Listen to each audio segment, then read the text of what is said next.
Olá, boa noite, meu querido irmão, boa noite, minha querida irmã. Nós estamos aqui mais uma vez para a Escola da Palavra de quinta-feira. Na Escola da Palavra de quinta-feira, que acontece semanalmente às 19 horas, nós temos estudado sobre a Bíblia. Pois é, o livro sagrado, a nossa única regra de fé e de prática. Estamos conhecendo a cada semana um pouquinho mais da Palavra de Deus e temos feito isso juntamente com a Escola da Palavra de domingo de manhã, quando o presbítero Marcelo também tem estudado a Bíblia como Palavra de Deus do ponto de vista da teologia bíblica. Aqui nós estudamos a Bíblia do ponto de vista da teologia sistemática, mas o nosso objetivo, tanto o meu quanto do presbítero Marcelo, é um só: que nós sigamos aprendendo mais e juntos sobre a Palavra de Deus.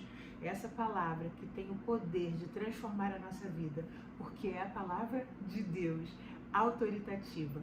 Nós sempre começamos as nossas aulas orando ao Senhor. Eu quero convidar você a fechar os seus olhos para a gente orar ao Senhor, pedindo que o Espírito Santo ilumine as nossas mentes, os nossos corações, para nós estudarmos de Sua palavra nessa noite. Vamos orar? Pai, em nome de Jesus, eu quero te agradecer pelo privilégio de estarmos aqui juntos, orando neste momento, Senhor, para iniciar mais uma aula da Escola da Palavra de quinta-feira. Ó Deus, que Tu fales aos nossos corações e que Tu permitas que a gente aprenda um pouco mais hoje, Senhor, e que aprendendo a Sua palavra, que estudando a Sua palavra, nós possamos a cada dia conhecer mais de Deus, mais de Jesus e ficarmos cada dia mais parecidos com Jesus. Que seja assim, Pai, em nome de Jesus. Amém. Bom, na semana passada, nós estudamos a primeira parte da aula de hoje, né? Nós falamos sobre inspiração, o registro sagrado, e foi a primeira aula sobre esse tema. E a gente vai relembrar um pouquinho o que a gente estudou para que você que está chegando hoje fique aí muito à vontade e consiga acompanhar com muita tranquilidade o tema da aula desta noite. Por falar em você que está aqui, eu quero convidar você a fazer o seguinte: curte aqui o nosso vídeo para que mais pessoas o encontrem quando forem procurar palavra-chave na internet, no YouTube, e também para que você grave esse vídeo para que você possa assistir outras vezes e, é claro, compartilhe com um amigo, com uma amiga, com seu irmão, com a sua irmã, com irmãos de outras igrejas, para que cada vez mais pessoas estejam estudando a palavra de Deus, certo? Então aí, ó, um segundinho para você só clicar aqui curtindo o vídeo e também compartilhando com pessoas que você pensa assim, essa pessoa poderia assistir essa aula também junto comigo. É a sua oportunidade, tá bom? Vamos juntos. Na semana passada, então, nós definimos inspiração, e isso a partir do capítulo 3 de 2 Timóteo. Nós lemos o texto de 2 Timóteo 3, versículos 16 e 17. E é o texto com o qual eu vou abrir a aula de hoje, então eu leio daqui a pouquinho, tá? Mas nós falamos sobre este versículo e a partir desses versículos nós fomos, assim, pegando palavras-chave desse capítulo 3, versículo 16 de 2 Timóteo. Então nós falamos sobre o toda, ou seja, cada palavrinha, né? A palavra escritura nós destacamos também. O que é escritura? Esse texto escrito, esse documento escrito. Nós pegamos também a palavra inspirado, e aí nós, na verdade, refletimos sobre o sentido de inspirado, na verdade, o sentido de expirado, né? Vindo de dentro para fora. Foi assim que o Senhor inspirou os homens que escreveram a palavra de Deus. E útil. Nós destacamos, então, de 2 Timóteo 3,16, as palavras toda, escritura, inspirado e útil. E a partir daí nós falamos sobre o significado de inspiração, né? Estudando um pouco da doutrina da inspiração. Então, por exemplo, nós chegamos a algumas conclusões a partir desse versículo. Primeiro, a inspiração trata do texto objetivo das Escrituras e não da intenção do autor. Segundo, a doutrina das Escrituras aplica-se a todas as Escrituras, ou a cada uma delas, ou seja, toda a Bíblia é inspirada por Deus e não apenas uma parte. E por último, uma terceira conclusão a partir de 2 Timóteo 3,16 foi que as Escrituras são a palavra expirada de Deus, ou seja, a Escritura é soprada por Ele, por Deus. Isso tem um sentido global, né? Por isso a gente não pega uma palavra, um versículo, um texto, um capítulo e interpreta isoladamente. Não, a gente observa todo o contexto, toda a palavra, porque assim como na língua portuguesa a gente não analisa sintaticamente, por exemplo, uma palavra isolada, fora do seu contexto, também nas Escrituras, a gente não analisa versículos isolados, a gente está sempre considerando o todo, porque toda a Escritura é inspirada por Deus. Depois nós vimos que o processo de inspiração, né? Esse processo bíblico de inspiração, estrutura-se em 3 partes. Primeiro, a causalidade divina, Deus é a causa principal, a causa primeira da inspiração. Segundo ponto, a agência profética, ou seja, através de profetas, pessoas que ouviram a palavra de Deus e transmitiram essa palavra ao povo, registraram isso. E terceiro, a autoridade das Escrituras. Esses 3 aspectos, a divina, a agência profética e a autoridade das Escrituras, esses 3 aspectos confirmam, né, a definição teológica de inspiração. Deriva dessa explicação bíblica. E a gente vai ampliar isso daqui a pouquinho. Por último, nós falamos também na semana passada, fizemos uma distinção entre inspiração, revelação e interpretação. E nós definimos cada uma dessas palavrinhas assim. Inspiração diz respeito à recepção e ao registro. É o meio pelo qual Deus usou, é o meio que Deus usou para promover a sua revelação na Bíblia. Então, a inspiração envolveria o homem no sentido ativo, né?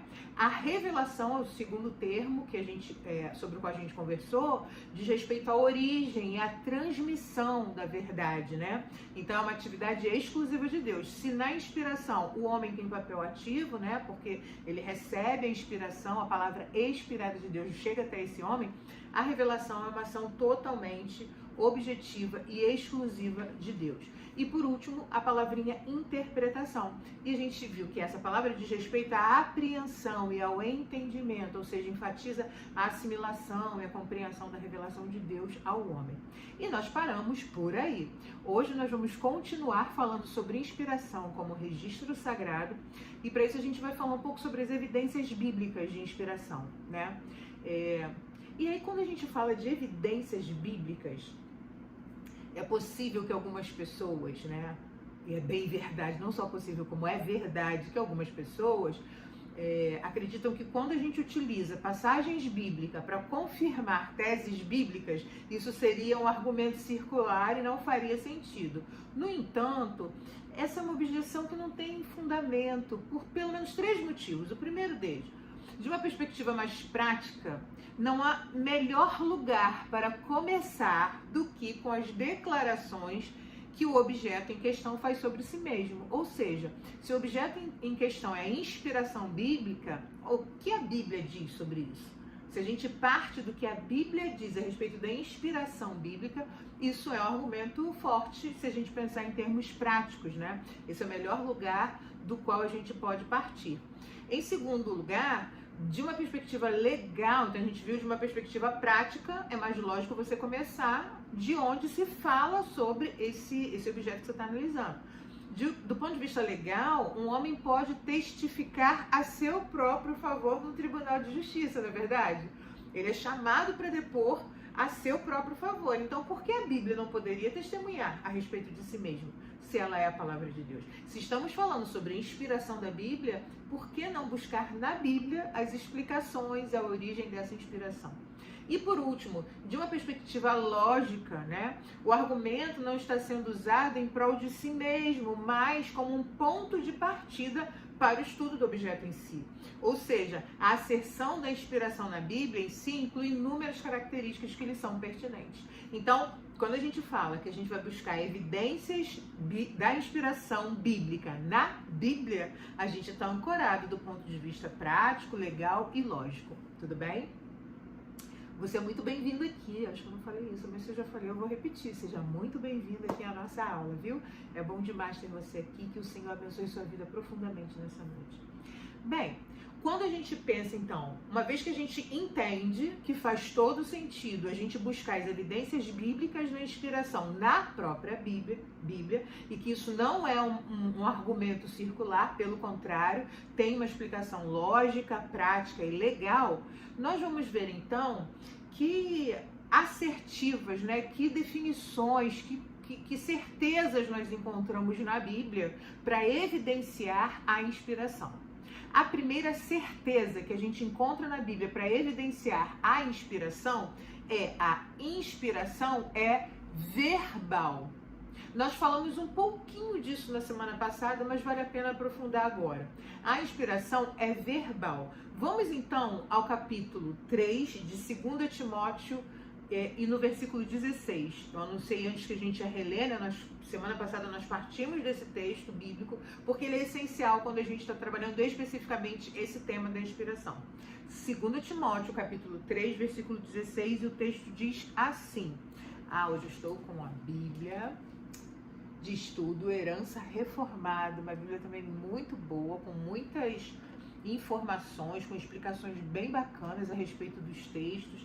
E uma coisa que é muito legal nessa Bíblia, a Bíblia de estudo Herança Reformada, é que ao final de cada capítulo tem uma partezinha aqui embaixo, olha só que legal, que é um texto, um pensamento para devoção pessoal ou em família. Então você estuda o texto bíblico, lê o capítulo, tem as informações sobre os versículos e ao final você tem aí alguns pensamentos, algumas reflexões para você fazer individualmente ou fazer em família no seu culto doméstico. Então uma Bíblia que também aí fica como sugestão. Eu falei de outras vezes da Bíblia de Estudo de Genebra, que é muito boa, e aí hoje fica a sugestão da Bíblia de Estudo Herança Reformada, tá bom? Você encontra inclusive essa Bíblia à venda na Bookstore da Igreja das Américas. É só passar lá no domingo e adquirir a sua. É uma Bíblia e tanto. Mas vamos lá, 2 Timóteo, capítulo 3, versículo 16 diz: toda a Escritura é inspirada por Deus e útil para o ensino, para a repreensão, para a correção, para a educação da justiça. E no versículo 17 complementa assim: a fim de que o homem de Deus seja perfeito e perfeitamente habilitado para toda boa obra. Bom, o que a gente tem nesse texto? A gente tem a primeira evidência bíblica a respeito da inspiração, que é: a inspiração é o quê? Verbal. Esse é o texto clássico sobre a inspiração, né? Como a gente falou ainda agora. E veja, ele afirma que os textos escritos, que a escritura é inspirada. Ele afirma que a inspiração é aquilo que está presente na Bíblia. Então a inspiração se estende às próprias palavras que estão na escritura. Isso é interessante de a gente gravar. Lá em Êxodo 24, versículo 4, olha que interessante esse texto, ó. Êxodo 24, versículo 4, diz assim: Moisés escreveu todas as palavras do Senhor, e tendo se levantado pela manhã de madrugada, erigiu um altar ao pé do monte, 12 colunas, segundo as 12 tribos de Israel. Veja como começa o versículo: Moisés escreveu todas as palavras do Senhor. Então, a inspiração é verbal. Isaías também recebeu uma outra ordem, lá em Isaías 8, versículo 1, né? O texto começa assim: pegue uma tábua grande e escreva. E mais à frente, escreva isso num rolo para que seja útil nos tempos vindouros. Então, a gente tem a primeira evidência bíblica da inspiração. Qual seria essa evidência? A inspiração é verbal. Tudo bem? Segunda evidência bíblica da inspiração. A inspiração é indissolúvel. O que é isso? Uma outra seção bíblica sobre a inspiração é que a palavra escrita é indissolúvel, ou seja, ela é infalível, ela é eterna, ela não acaba, ela não passa. Jesus disse isso aos judeus, né, a quem ele havia citado as palavras do Salmo 82 lá em João. Vamos lá ver o texto. João 10, verso 35. Olha o que diz esse texto. João 10, versículo 35, diz assim: se ele chamou deuses aqueles a quem foi dirigida a palavra de Deus, e a escritura não pode falhar. Olha só, quando ele diz que a escritura não pode falhar, ele está dizendo o quê? A escritura é indissolúvel, ela não acaba, ela não termina, ela é infalível. Então, se a primeira evidência bíblica para a gente acreditar e compreender o conceito de inspiração a inspiração é verbal, a segunda evidência bíblica para a gente entender o conceito de inspiração a escritura é indissolúvel, ou seja, ela é infalível.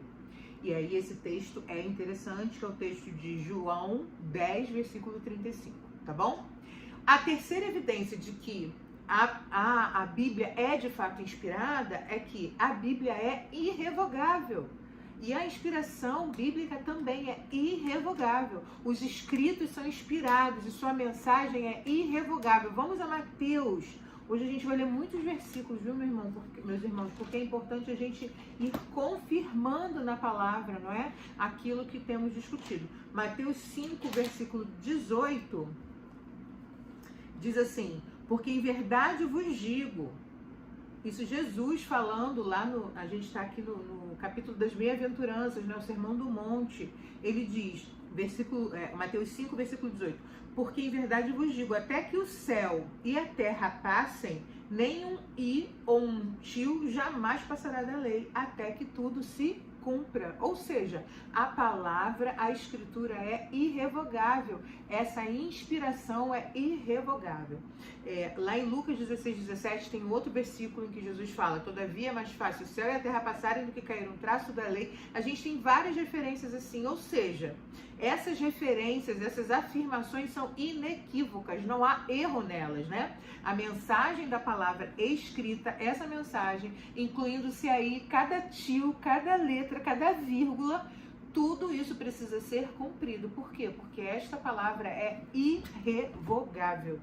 Numa afirmação semelhante a essas que eu citei agora, Jesus inclui todo o Antigo Testamento, seção por seção, quando ele diz lá em Lucas 24, 44, era necessário que se cumprisse tudo que estava escrito a meu respeito na lei de Moisés, nos profetas e nos salmos.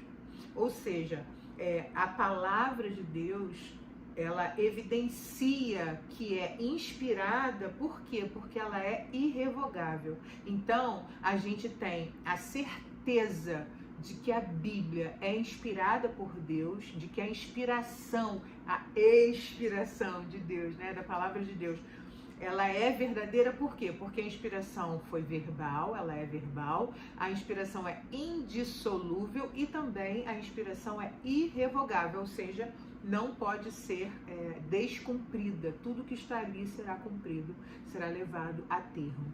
Uma outra evidência bíblica da inspiração é que a inspiração tem autoridade final. A palavra de Deus que é inspirada, toda a palavra que é inspirada, tem autoridade final. O que seria essa autoridade final? Veja, nós falamos em aulas anteriores sobre as características da Bíblia, né, os atributos da Bíblia. E um dos atributos era: a Bíblia é autoritativa. E a gente retoma um pouco dessas informações, desses conhecimentos que construímos lá atrás. Quando a gente diz que a Bíblia ter autoridade final é uma evidência da inspiração da palavra de Deus, o que a gente está dizendo? Os autores bíblicos e o próprio Jesus Cristo afirmam que a palavra escrita é o árbitro final, é o juiz final, é o que diz que está certo e o que está errado em questões de fé e de prática. Jesus citou as escrituras do Antigo Testamento em vários momentos, né? E inclusive quando ele está sendo tentado por Satanás. Então, veja, a palavra tem autoridade final. Isso é uma evidência bíblica da inspiração das Escrituras. A gente já está em Mateus, vamos a Mateus 4, versículo 4. Veja, Jesus usa a própria palavra, a Escritura do Antigo Testamento, né, como a resposta para Satanás durante a tentação. Lá em Mateus 4, verso 4 diz: Jesus, porém, respondeu: está escrito, não só de pão viverá o homem, mas de toda palavra que procede da boca de Deus. Na boca de Jesus estava a palavra. Por quê? Porque essa palavra tem autoridade final. Ele usa, então, o Antigo Testamento, ele traz o texto lá de Salmo para quê? Para evidenciar que essa palavra é a verdade, essa palavra é a autoridade, e não qualquer autoridade, é a autoridade final. Ou seja, não preciso de mais nada para justificar. Eu paro na palavra de Deus porque ela é suficiente, né? A gente tem também, por exemplo, o apóstolo Paulo, usando as Escrituras como base nas suas disputas com os judeus, né? Dos seus discursos em defesa do Evangelho, seus discursos apologéticos. Ele usa a palavra, as Escrituras, como autoridade final e traz a memória daquele povo, né? Como a palavra de Deus é evidentemente autoritativa e como tudo que ela fala, tudo que está escrito nela ou já se cumpriu ou está por se cumprir. 2 Pedro 3,16, Pedro diz assim: os ignorantes e os instáveis distorcem as Escrituras para a sua própria destruição. Na verdade, queridos, o caráter definitivo, né, que se baseia na inerrância verbal do Antigo Testamento enquanto palavra de Deus, fica demonstrado pelos argumentos do Novo Testamento. Então, tudo que a gente tem na Bíblia, a gente pode ter a tranquilidade e a certeza de que é autoritativo. Por quê? Porque a inspiração, ela tem autoridade final. Então, vamos lá, está crescendo a nossa lista de evidências bíblicas da inspiração. Primeira evidência bíblica da inspiração, a inspiração é verbal. Segunda evidência bíblica da inspiração, ela é indissolúvel. Terceira evidência bíblica da inspiração, ela é irrevogável. Quarta evidência bíblica da inspiração, ela tem autoridade final, mas não para por aí.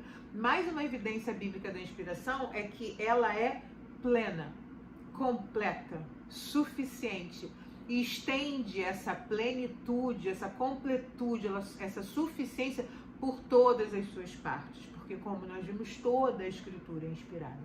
Em 2 Timóteo 3,16, que foi o texto que a gente leu para abrir a aula de hoje, e é o texto que a gente tem, na verdade, lido para abrir as demais aulas, porque ele é fundamental para a gente entender. Aliás, é um bom versículo para a gente memorizar. É isso que assevera 2 Timóteo 3,16, que toda a Escritura, e quando ele diz nesse texto, no original, ele se refere a todo o Antigo Testamento, que era a Escritura até então conhecida, né? Ela é inspirada, e não é parte dela inspirada, toda ela é inspirada. Ou seja, a inspiração se estende universalmente a todas as Escrituras. Isso se nota pelo uso de algumas expressões que a gente vai vendo ao longo de diversos textos da Bíblia, do Antigo Testamento, mas também no Novo. Expressões do tipo, está escrito, as Escrituras dizem, ou a lei e os profetas, ou a palavra de Deus. Essas expressões, por exemplo, aqui em Marcos 7,13, só para trazer um exemplo, porque você deve estar passando aí pela sua memória vários outros textos em que aparece uma expressão como essa, ó. Lá no Marcos 7, versículo 13. Só para contextualizar, vou começar no 11. Ó. Vós, porém, dizeis, se um homem disser a seu pai ou sua mãe, aquilo que poderias aproveitar de mim é corbã, isso é oferta para o Senhor, então dispensais de fazer qualquer coisa em favor de seu pai ou de sua mãe, invalidando a palavra de Deus pela vossa própria tradição que vós mesmos transmitistes, e fazeis muitas outras coisas semelhantes. Ele destaca aqui, Marcos destaca que quando você faz alguma coisa diferente do que está na Bíblia, você invalida a palavra de Deus. Então, Jesus refere-se em todas as falas dele, ele refere-se a todas as seções do cânon hebraico. E a gente vai conhecer um pouco mais sobre esse cânon nas próximas aulas. Dizendo o quê? Que esse texto do Antigo Testamento falava dele, fazia previsões a seu respeito. A gente tem vários textos em que isso fica evidenciado. Para Pedro também, por exemplo, o Antigo Testamento como um todo era um escrito profético. A gente leu esse texto na semana passada, lá em 2 Pedro 1, 20 e 21. E ele dizia também que esse texto sagrado, esse texto do Antigo Testamento foi dado pelo Espírito de Cristo. Então vejam, a gente tem vários elementos na Bíblia que mostram pra gente que a Bíblia é plena. Essa inspiração é plena, é completa e se estende a todas as partes da Bíblia. Amém? Tem mais uma característica, mais uma evidência bíblica da inspiração, e essa é a última evidência sobre a qual a gente vai falar hoje. São 6, né? Vamos repetir todas elas? Evidências bíblicas da inspiração. Primeiro, a inspiração é verbal. Segundo, a inspiração é indissolúvel. Terceiro, a inspiração é irrevogável. Quarto, a inspiração tem autoridade final. Quinto, a inspiração é plena. E por último, a inspiração é completamente inerrante. E a gente falou bastante sobre esse atributo da Bíblia, né? O que é a Bíblia ser inerrante? Quando a gente diz a inerrância da Bíblia é uma prova, é uma evidência de sua inspiração divina. O que é isso? A Bíblia é totalmente verdadeira. E não apenas verdadeira, como também sem erros, sem falhas. Jesus diz lá em João 17, na oração sacerdotal, vamos até lá para ler textualmente a palavra do Senhor. João 17, o texto diz assim: santifica-os na verdade. E a seguir ele diz o que é verdade, ele diz, a tua palavra é a verdade. Então, quando a gente diz que a Bíblia é completamente inerrante, e essa inerrância é uma prova, uma evidência da inspiração bíblica, né? Uma evidência bíblica da inspiração, a gente está dizendo que a Bíblia toda é verdadeira, e para além de ser verdadeira, ela não contém erro algum, ela não contém erro, ela é a verdade. O próprio Jesus Cristo disse isso: a tua palavra é verdade, João 17:17. Aqueles que negavam, né, a verdade das Escrituras, Jesus diz lá em Mateus 22:29, vocês estão errados porque vocês não compreendem as Escrituras. Lá em Salmos a gente vê Davi falando, o salmista falando, a lei do Senhor é perfeita, a tua palavra é a verdade. Ou seja, a Bíblia é a palavra de Deus, e a palavra de Deus não pode errar. As Escrituras são pronunciamentos do Espírito Santo, o Espírito da verdade. O Espírito da verdade não mente, nem erra, não se equivoca, não comete uma falha. Ele sempre diz a verdade. A gente até costuma dizer assim, mas errar é humano. E foram homens que escreveram a Bíblia. Ok, errar é humano, é típico da gente, né? A gente tem tantas falhas como humanos, uma dessas falhas é a gente erra. Mas a palavra de Deus não é um livro meramente humano, ela é divinamente inspirada. E um erro divinamente inspirado é uma contradição de termos, por isso a gente diz que é inerrante. Não tem como Deus perfeito, sem falha, sem erro, inspirar algo que fosse falho. Então, a Bíblia, como palavra de Deus, ela é completamente inerrante. Deus seja louvado por isso. E essa palavra que é inspirada verbalmente, essa palavra que é indissolúvel, essa palavra que é irrevogável, essa palavra que tem autoridade final, que é autoritativa, que é plena e que é completamente inerrante, essa palavra chegou até nós. Essa palavra está hoje nas nossas mãos, nos nossos celulares, nos nossos tablets. Queridos, leiamos a palavra, porque essa palavra está aqui em nossas mãos. A gente tem hoje muitos irmãos que não têm acesso à palavra de Deus, que se tentarem pegar a palavra de Deus, ou se forem descobertos com a palavra de Deus nas mãos, podem ser presos, podem ser mortos, podem sofrer privações. Nós temos a palavra de Deus aqui, à nossa disposição. Que a gente honre isso, sabe? E estude a cada dia essa palavra que é inspirada por Deus. Bom, algumas conclusões que a gente pode tirar sobre a inspiração, mas eu queria chamar a atenção de uma coisinha. Durante várias referências aqui que eu trouxe, eu falei das Escrituras, mas em referência ao Antigo Testamento. Muitos textos falam sobre as Escrituras em referência ao Antigo Testamento. O próprio texto com o qual nós abrimos a aula, né? 2 Timóteo 3,16. Toda a Escritura é divinamente inspirada. Esse toda a Escritura é uma referência direta lá no original ao Antigo Testamento. Ele se estende para o Novo também, mas a referência primária é o Antigo Testamento.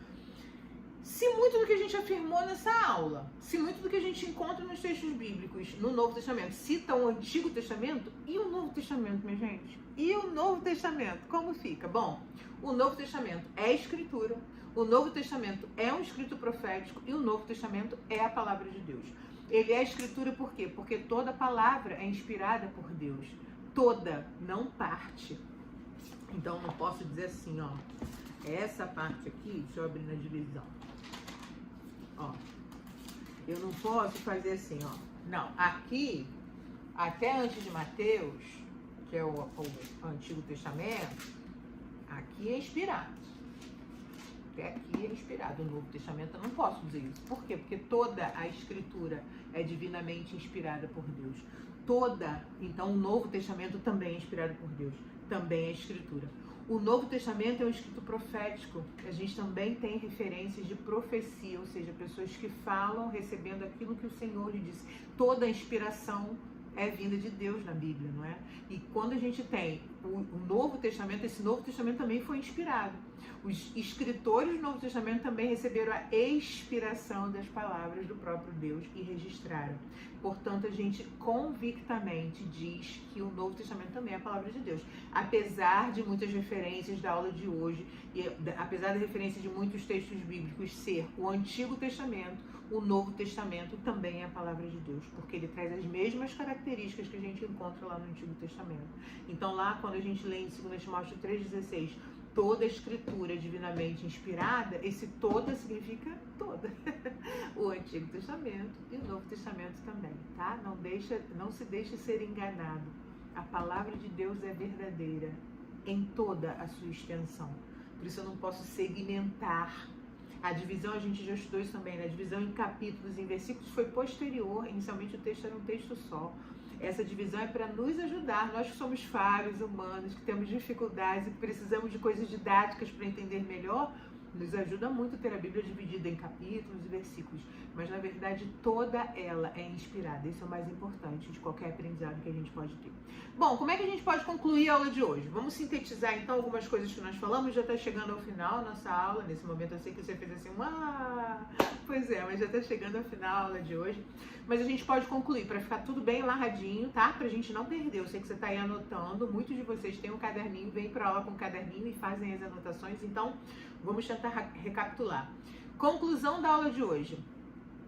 A Bíblia afirma ser a palavra. Isso é muito legal, né? A gente não está buscando explicações fora, a gente busca explicação para inspiração na própria palavra. E a própria palavra afirma que é a palavra verbal, infalível e inerrante de Deus.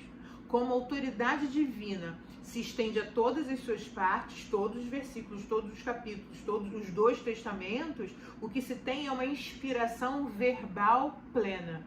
Não é só uma parte, é toda a escritura divinamente inspirada. Embora as afirmações gerais, né, do Novo Testamento se refiram explicitamente somente ao Antigo Testamento, elas podem ser aplicadas também ao Novo. Por quê? Porque ele também é escritura e ele também é profético, logo ele também é a palavra de Deus.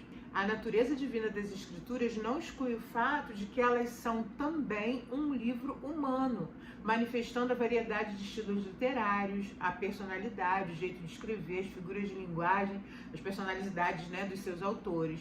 Contudo, assim como Cristo, a Bíblia tem Deus no centro, porque tem os elementos tanto divinos quanto humanos unidos em uma só expressão.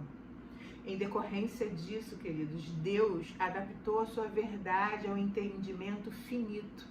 Por isso hoje, com a ajuda do Espírito Santo, nós somos capazes de ler a Bíblia, estudar a Bíblia, entender a Bíblia. Mas Deus não acomodou, né, a compreensão da Bíblia à nossa compreensão equivocada. Ele nos deu o Espírito Santo.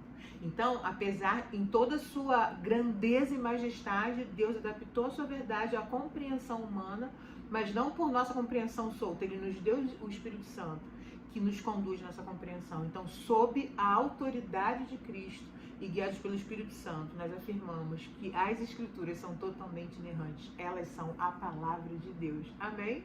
Nós terminamos a nossa aula hoje por aqui. Eu quero agradecer a sua presença. Quero agradecer a sua intercessão, dizer que é muito bom receber você aqui toda quinta-feira e que com a graça de Deus, na quinta que vem, nós estaremos aqui de novo às 19 horas. Então, aproveita essa semana para ler muito a Bíblia, para estudar muito a Bíblia e para anunciar para os seus amigos, para os seus irmãos, que na semana que vem, quinta-feira, às 19, com a graça de Deus, nós estaremos juntos aqui para mais uma aula. Daqui a pouquinho a gente se encontra no culto, vamos cultuar ao Senhor. Às 20 horas a gente tem o culto de quinta-feira da Igreja das Américas. Com certeza o Senhor vai falar ao seu coração. Que Deus te abençoe. Tenha uma semana abençoada. Fica com Deus.